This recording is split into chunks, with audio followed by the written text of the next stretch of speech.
Hello, everyone. Welcome. Let's get started. Um, I know we just two of us arrived, so let's get started with something quite forward in what we typically do, which is our quote of the day. Let me just get this screen shared.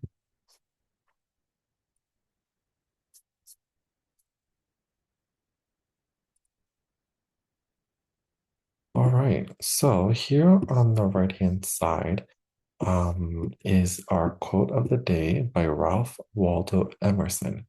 So, Alina, can you please read the quote that you see here? To be yourself in a world that is constantly trying to make you something else is the greatest accomplishment. Awesome. So, when you read this quote, what were your initial thoughts, reaction to, or understanding of this quote?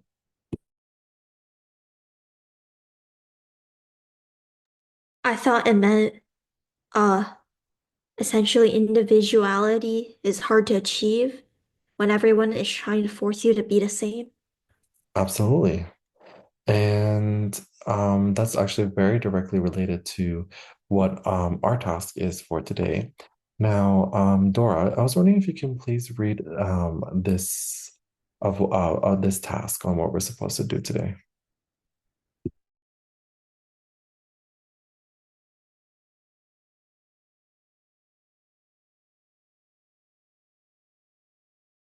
Sorry, Dora, if you don't mind reading this task.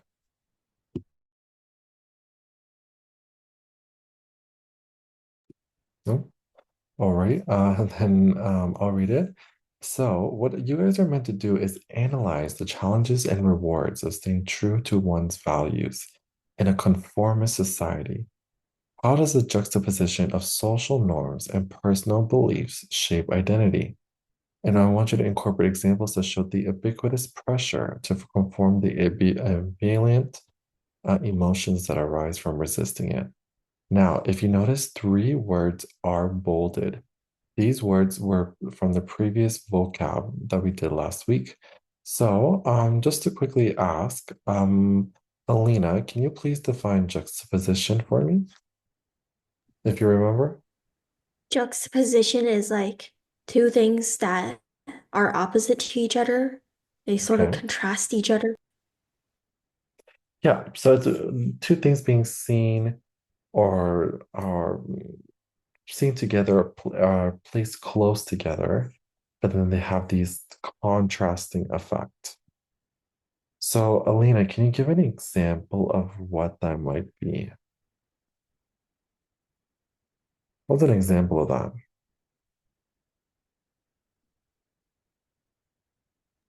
Um, I guess it could be like the first part from A Tale of Two Cities, where it's like it was the best of times, it was the worst of times. Absolutely. So, two examples, two literary devices that are contrasting an idea but are placed side by side. Again, when we think of more examples, we can think of good and evil, light and darkness, very classic examples. The next word is ubiquitous. Uh, let's see. Elise, do you remember what ubiquitous means? Like something you see everywhere, also like where you see everywhere. Yep, something that is found everywhere.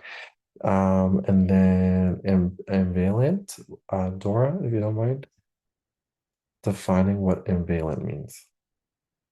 Is it like when you're like uncertain? Sorry, can you repeat that? I can't hear you.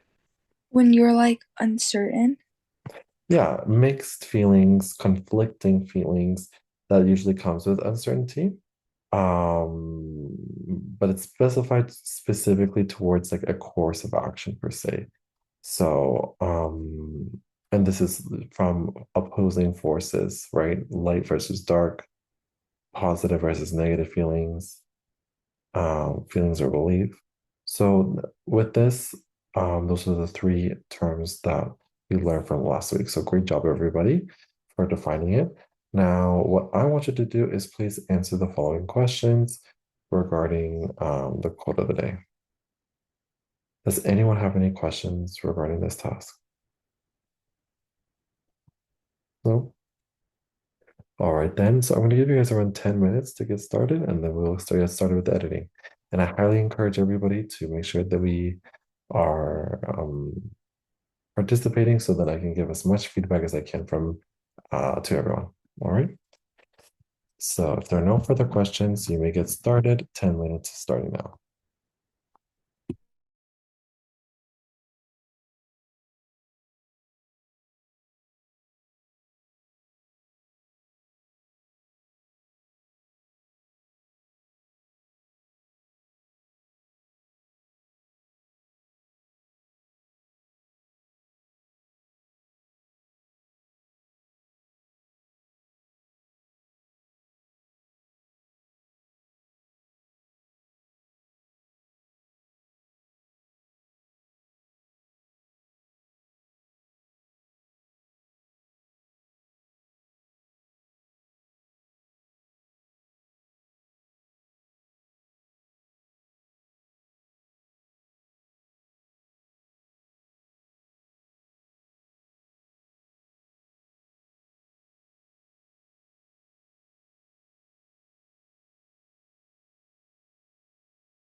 All right, time is up. Please submit what you have.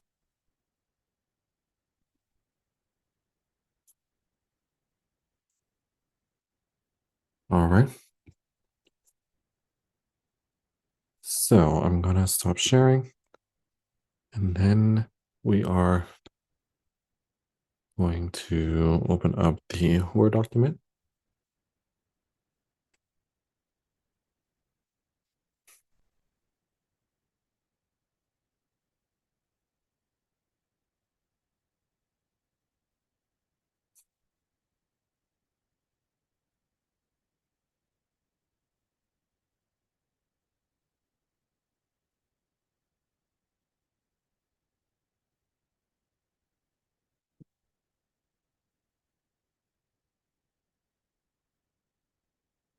So Elise.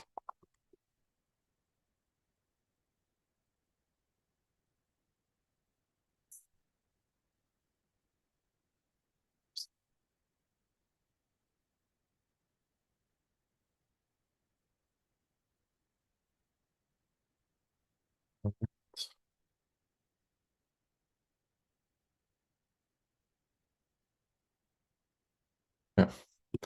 So, at least you said to stand out in society is dangerous, whether it is a fashion show and you're the only one wearing peach, or if you're on a hunt and are standing when everyone else cowers behind the bushes at the side of a lion. Okay. So, I would switch up the wording here. So to stand out in any society is, I would say, I would add something like considered to be or known as or thought to be something along those lines. Dangerous. Situations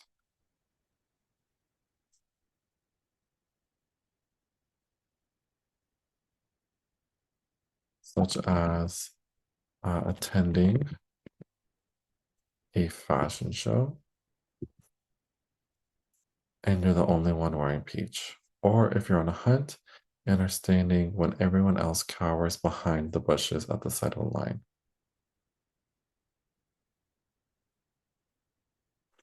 Um, you're standing in plain sight when everyone else cowers behind the bushes to avoid sight of a lion. You said living in a world that shapes you to something else while you want to be yourself can often lead to self-conflicts. Absolutely. What am I? What defines me?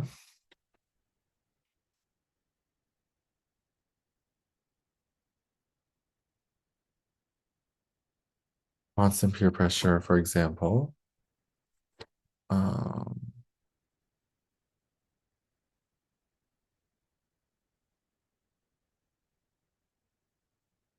uh, I would say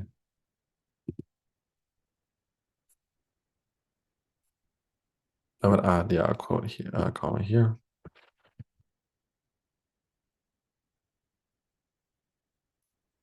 Take out can cause one side to hide themselves behind a visage that is not their self in their hunt for lions.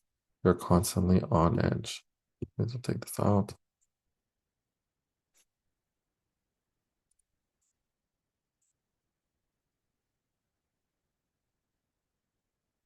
All right.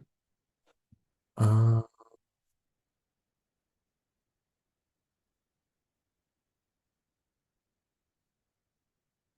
mm,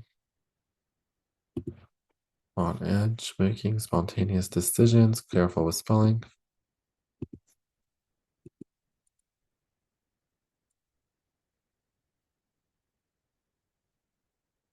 That could cost life. Sometimes you must fight yourself against the you that was molded by society in the situation.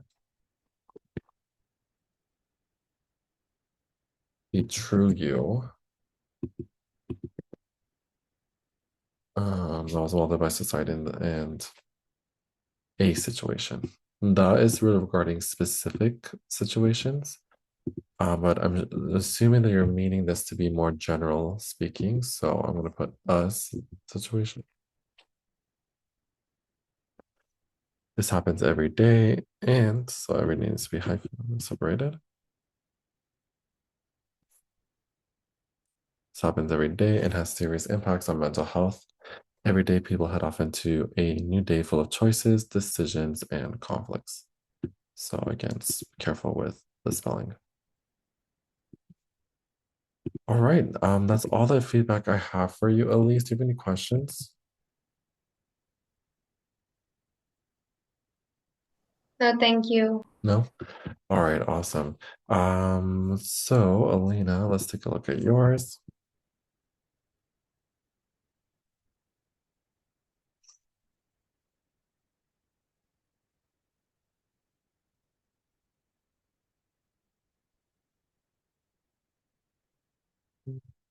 And if you have not submitted your work, now is your chance to do so.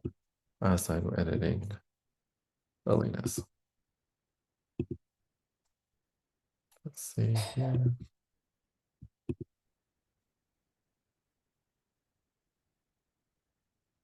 So, Alina, you said staying true to one's value in a conformist society is a constant struggle between individualism and the compulsion to fit in. Absolutely.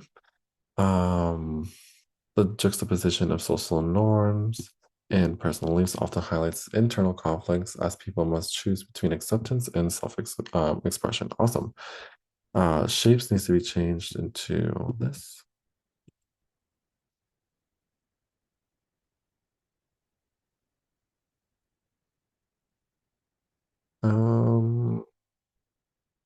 Actually, no. This tension shapes identity, forcing people to reflect deeply on who they are versus who they're expected to be per cultural values and societal norm. The ubiquitous pressure to conform, expression in media and day-to-day peer expectations can lead to, we'll take out can, lead to ambivalent emotions such as fear, doubt, or pride when resisting it. However, those who persevere may discover a stronger, more genuine sense of self, demonstrating Emerson's idea that true accomplishment lies in staying true to oneself despite external forces. Awesome. I would say this last part here, I feel like I should have a highlight understanding of, this concluding sentence. So I would rewrite this last sentence as part of the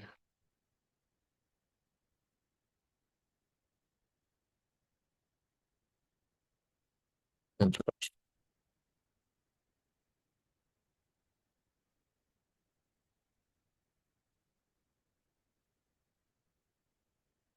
All right. I really appreciate that you added the vocabulary that we learned today. That's all the big feedback I have for you, Alina. Do you have any questions regarding this?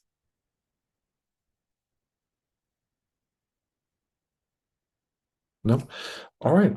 Awesome job. Okay, so let's continue. For those who didn't get a chance to participate in this section, we'll have the opportunity to do so in many of our writing tasks. Now, in terms of our writing task, we have another one based on the vocabulary that we learned last week. Just to make sure that you guys haven't forgotten it, I did leave the definition here for you guys to refer to.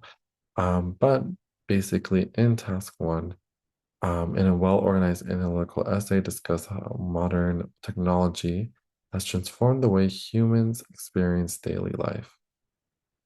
In your class, explore the emotional, social, and cultural consequences of technological advancement, and use at least one example where opposing or contradictory effects are evident. Be sure to compare contrasting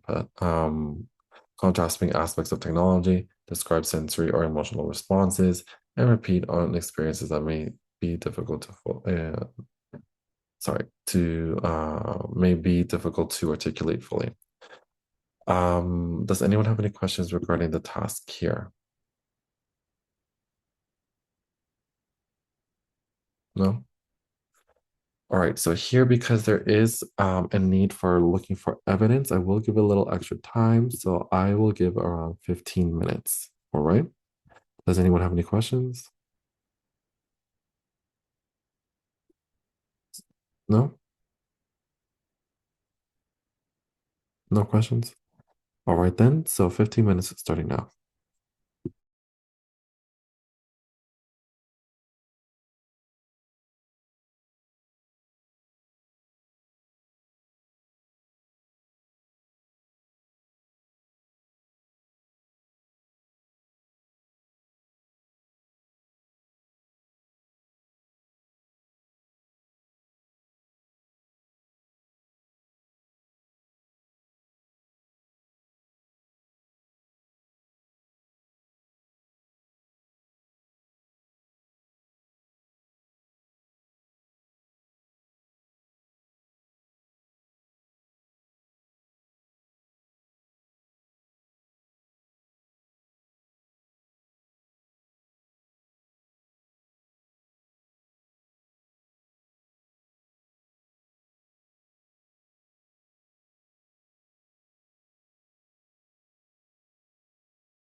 You have 5 more minutes, 5 minutes to complete this task.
We still have 4 minutes, but I am going to stop sharing the screen and get the document ready for us to edit on. But please, again, take this time to complete what you have done so then I can give some feedback.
One more minute.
All right, time is up. Please submit what you have. I'm gonna get the Word doc open in 3, 2, 1. So let us edit. Okay. Let's see here. So Alina, I believe you and sent yours first. Okay. So Alina, you said modern technology has radically, you could just say modern technology has radically reshaped daily human life, producing ambivalent feelings as we navigate its benefits and drawbacks. Awesome. While it has made communication and information ubiquitous, connecting people across the globe instantly and spreading news like wildfire, it has led to emotional isolation and overstimulation. The happiness social media creates from doom scrolling juxtaposes the feelings of insecurities and inadequacy users face as they view curated images of happiness. This highlights the complex nature of technological advancement, which has changed global and social norms and cultures for the better or for worse. I would ask you to provide specific examples from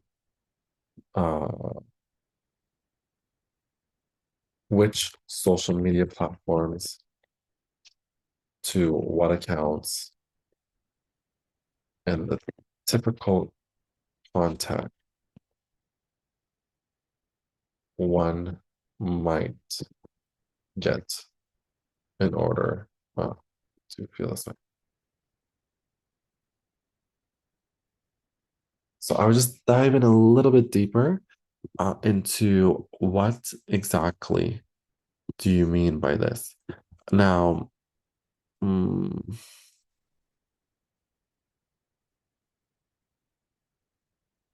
then you mentioned for better or for worse. If you're going to give a comparison of two sides, I need it to be clear of the positive and negative outlook. You do mention it briefly for each side, but if you're going to mention each, I want it to be obvious. For example, mention pros directly and clearly. Same thing with the cons. You do this with the cons of keeping it clear and direct. So that's great. It's just more so the positive. It is lacking in terms of the way we're doing this sense of comparison. Do you have any questions regarding the feedback I just gave you right now, Alina?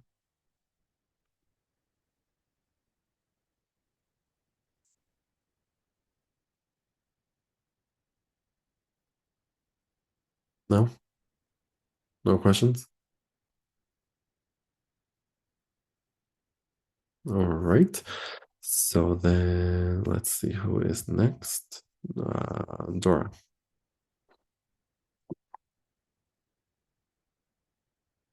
And thank you again for everyone for being patient as I edit your peers' work. Although I might not be editing yours directly, take this chance to feel inspired from your classmates, where you may have not made the same mistakes. You might be not as lucky in that, or might not be as paying attention to it in your next piece of writing. So we can all learn something from each other, both good and bad. Dora, you said modern technology has totally changed. So I would say instead of saying totally changed, I would find a more formal term for this. So extremely or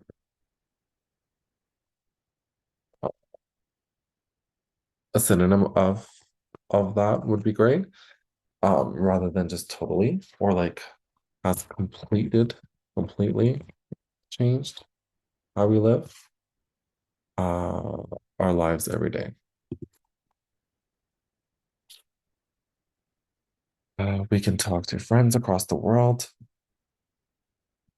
So although this is not guided for you to have formal responses, it's always good to get in the habit of having your natural writing be formal. For example, so instead of saying we can talk to friends across the world like the right next door, what we can say is um,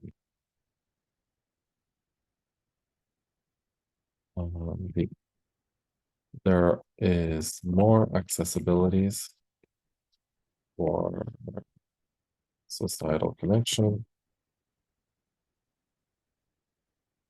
and building friendship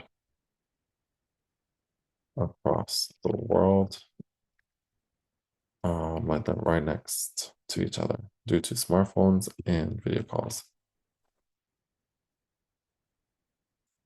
However, emotionally, we are more connected.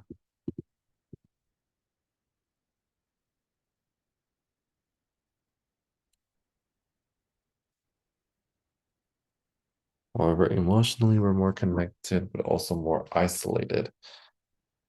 We see everybody's posts, making us feel like our own lives are boring and not good enough.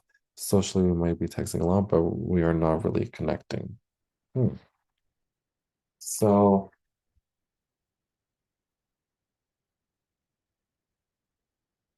I would say,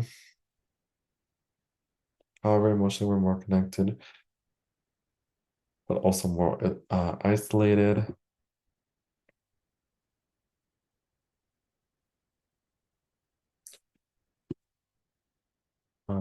With the gathering or with the maybe um, access of seeing everybody's post, making us feel like our own lives are boring or not good enough. Okay. Socially, we might be texting a lot, but we are not really connecting. Culturally, technology is making the world smaller, but it's also blurring the lines. We can learn from different cultures very easily. I would find another term that represents this idea very easily.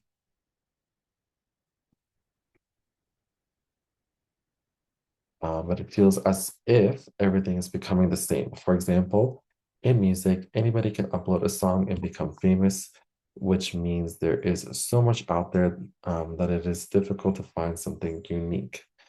You're gaining a lot, but also losing something special along the way. Awesome. So this is great. In terms of your repetition, emphasizing your point of view when it comes to this topic. Now, with your approach, Dora, I would recommend you being a little bit more formal in the word choice that you choose, and then also being a little bit more formal on what aspects.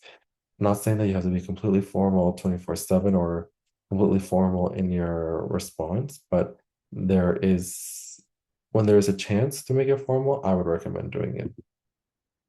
Any questions? No. Okay. So, Elise, let's take a look at yours. And then we'll move on to our next task.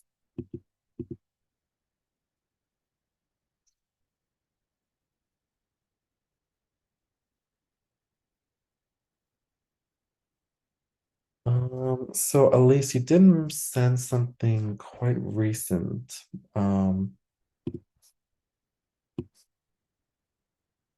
You have this part here. Are you still wanting to, you're still wanting to include this, correct? And then the rest of what you sent?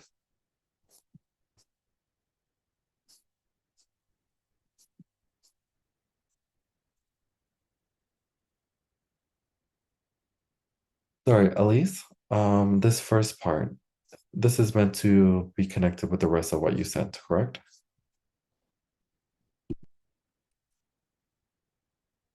Yeah, cite the introductory paragraph. Okay, sounds good.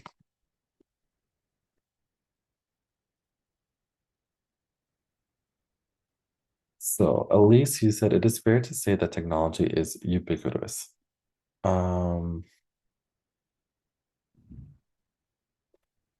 Rather saying it is fair to say, you would want to provide a more compelling way of mentioning this.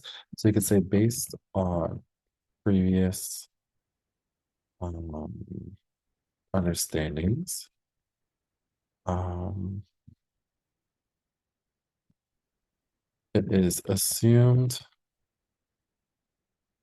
that technology is ubiquitous. All right.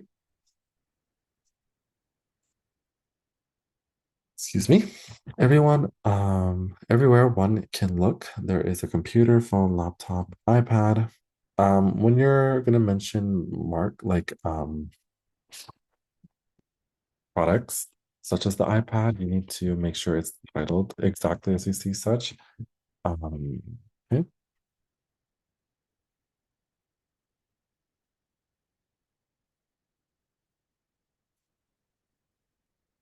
there we go. Ever since the internet was invented, it changed the world. I would again switch up the wording for here. You could say the creation of the internet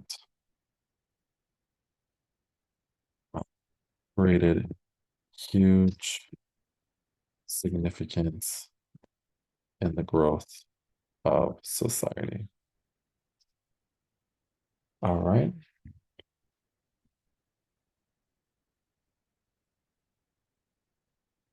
Then you have this.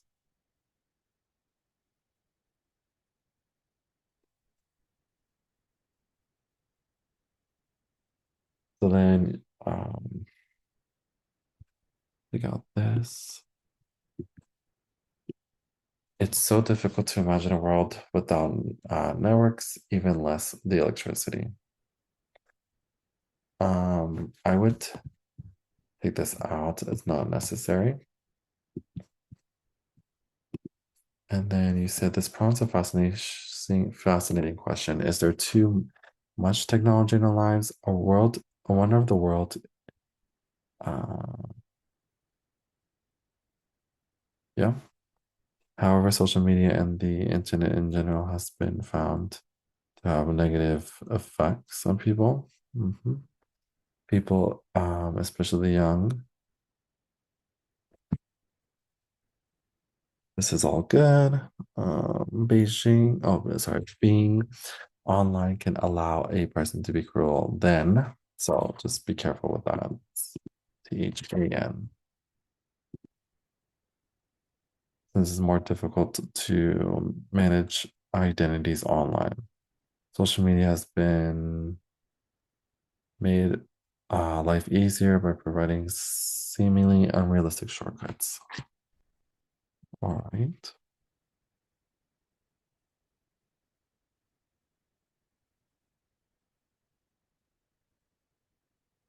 Um,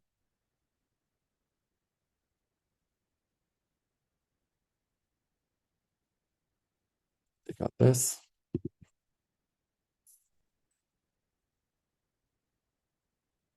Are sent across the world in a matter of seconds. And phone calls enable people to see each other no matter the distance. This only works for Earthlings, of course. So this is fun. I would take this out though in a response. However, uh, it complicates matters for younger people. So then you mentioned age. If you're going to mention a new concept, I would dive in a little bit deeper and discuss why it complicates the matter.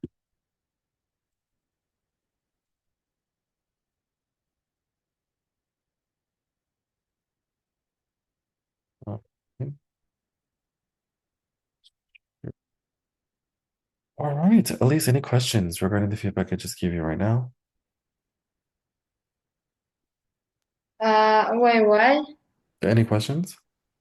No, no, thank you. All right. So I am going to stop sharing. Let's get started with the recommended author and book of the day. We didn't get a chance to see that.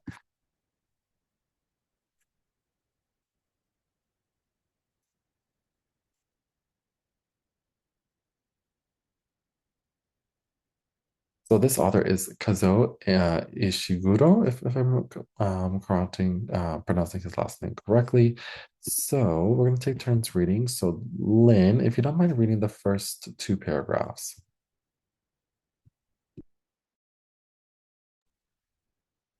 Kazuo Ishiguro is a British novelist and Nobel laureate, laureate in literature, known for his emotionally restrained yet profound, moving works that improve memory, identity, and the quiet tragedy of potential loss.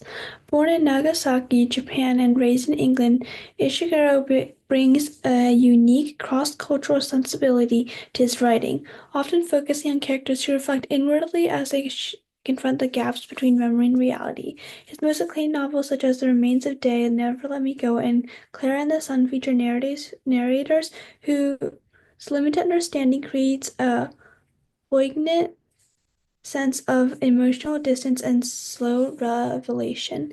Ishiguro masterfully juxtaposes ordinary life with unsettling truths, often evoking an ambivalent atmosphere where hope and despair coexist. His writing style is quiet and controlled, yet capable of experiencing ineffable emotions that linger with the reader.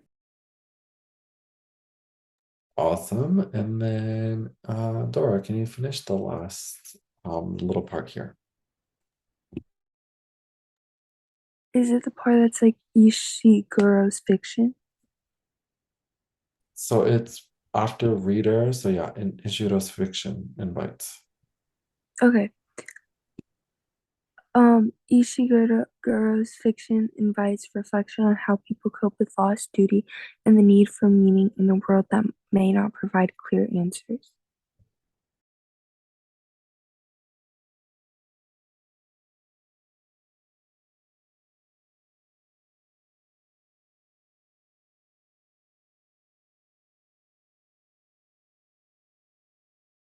So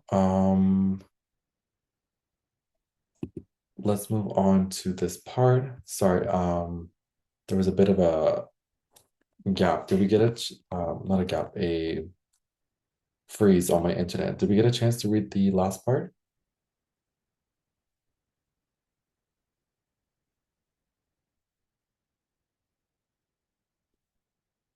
Who read the last part? I did. Okay.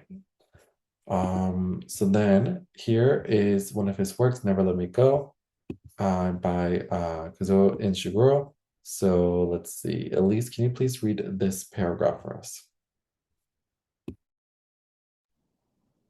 Set in a dystopian version of England, Never Let Me Go follows the story of Katie, Ruth, and Tommy, students at a mysterious boarding school called Hailsham. As they grow older, the dark truth of their existence is slowly revealed. They are clones created to donate their organs. Ishiguro's haunting narrative is subtle and poignant, delving into themes of memory loss and what it means to be human. The novel invites ambivalence from readers as they juxtapose the quiet beauty of the characters' lives with the horrific reality of their fate. Many of the emotional moments in the story are ineffable, leaving a lasting impression. Awesome. So here, what we're going to do is some people believe that preserving the past is essential to understanding who we are, while others argue that holding on to memories can prevent growth. So in a well-developed essay, I want you guys to discuss the role that memory plays in shaping identity. Should we rely on memory to guide our sense of self, or is it more important to focus on the future? So in this case, some guidelines that I would want you guys to follow is use examples from your own life, history or literature, if applicable. So that means previous things you've read or research that you find online, or even through a book summary of this book you could use to support your argument. And then in your response, you should consider how memories can be both comforting and misleading. So think about that. And then, of course, I want you to incorporate at least two of the following SAT words that we have been practicing a lot so far, which is ambivalent, ubiquitous, juxtapose, cacophony, and ineffable. So you can choose any of those two words. All right, does anyone have any questions?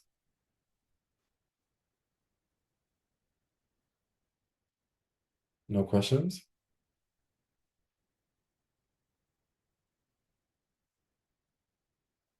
Okay.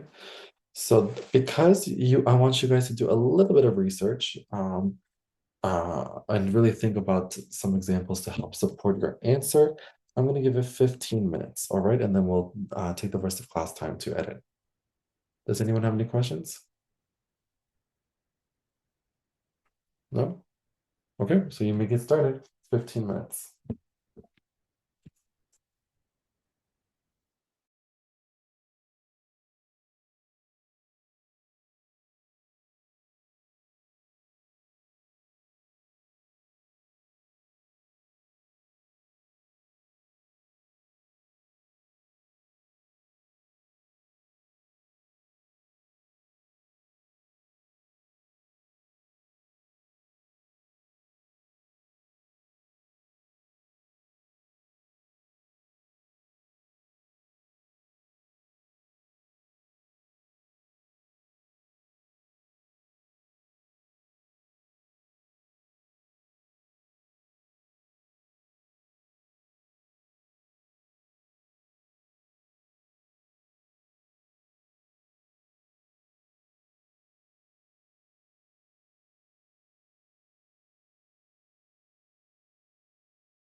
So you guys have 6 more minutes.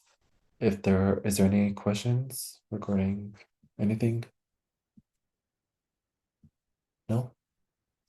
All right, 6 more minutes.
All right, time is up. Please start submitting your work. I am going to stop sharing, but before I do, let me quickly explain what the homework is going to be for this week. So for this week, it's going to be a reading task for the homework, much like what we typically do in our sessions. There's going to be a multiple choice as well as um, the answer key will be available to you at the end. So for the homework, just a reminder, it will be a reading task with multiple choice and a long answer question. The multiple choice will have an answer key. As for the long answer question, you are going to be submitting it into the form, all right, for editing. Does anyone have any questions regarding that? No? Okay, so take this time to submit your responses. So far, I'm only seeing from one. So please, again, try your best to submit as much as you can, even if it is a short paragraph of this task. So I'm going to stop sharing and get the document prepared, and then we'll continue from there. So I'll give you the next minute just to submit what you have, and then we'll get started with the editing process.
Oh wait, you recopy the paragraph in the previous essay. Yeah, sorry, I'm just fixing that right now.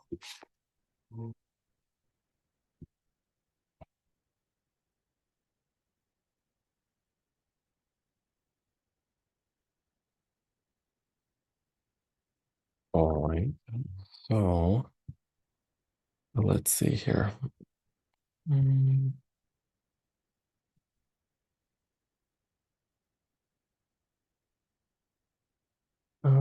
Okay, yep, that's all the responses I have. So, okay, so Elise, let's take a look at yours. So you said, in my perspective, the past and future are both equally as important. Um, Memories are a point where your decisions stem from and where you draw reassurance, knowledge, and your true self. Memories are a point where your decisions stem from and where you draw reassurance. Let me see here. And where you draw reassurance, knowledge, and your true self from.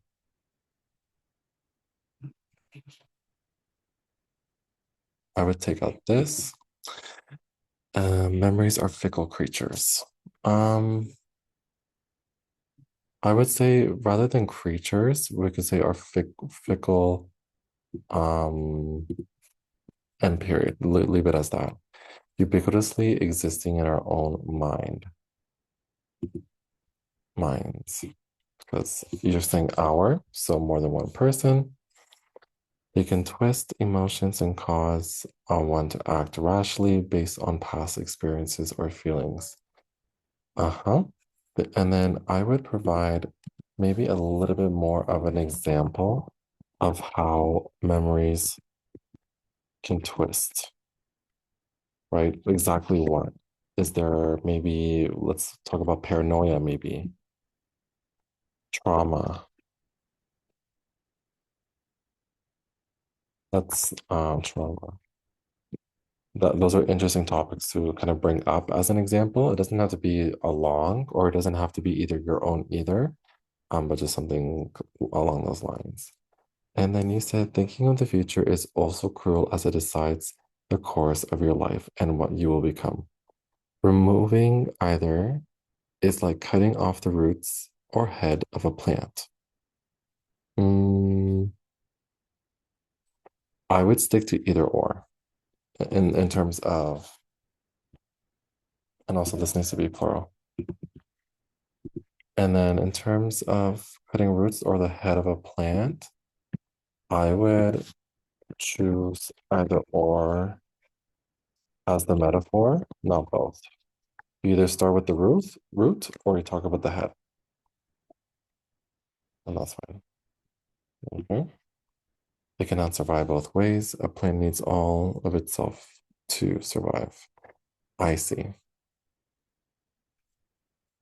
I would take out this, and then your metaphor still stays true when you say a plant needs all of itself to survive. Similarly, human needs their past and future, and the present they are living now to be themselves. Okay, and then in terms of here, Elise, what I would mention is because you talk about the twisting of memories and the twisting of this existence, right? That's in our past. But then when we're thinking about the future, how can we exist without memories? Right? Because you're saying both are true. So I want you to dive in a little deeper than that, in terms of that aspects. And then also maybe a sentence or two discussing further on when it is balanced. Because I know you mentioned that we cannot live with one or the other, which is valid. But again, we want a more concrete example of what it means to live in a balanced existence of both memory and future. Okay. And that's all the edits I have for you, Elise. Do you have any questions? Why do I need to remove one of the plant thingies for the metaphor? Because when you're is like cutting off the roots or head of a plant, when you're doing a metaphor, it's typically not accepted when you're giving more than one comparison, right? Usually with a metaphor, you're sticking to one concept, one idea. So cutting off the roots it's part of that metaphor. But when we give variation, the metaphor becomes not as strong. And then also the roots and the head are very different, right? And both can be understood individually as something very different as well. So then when we give two options, it can sound a little confusing. Oh, okay, thank you. I That's get okay. it. Yeah. All right. So I'm going to stop sharing. Does anyone have any questions regarding today's session? No? All right. So don't forget that the reading and with the multiple choice and long answer question will be for homework. The long answer question will be submitted into the forum, which you'll see in the slides once received. All right. Again, if there are no further questions, have a great day. Bye, everyone. Thank you. Bye. Bye.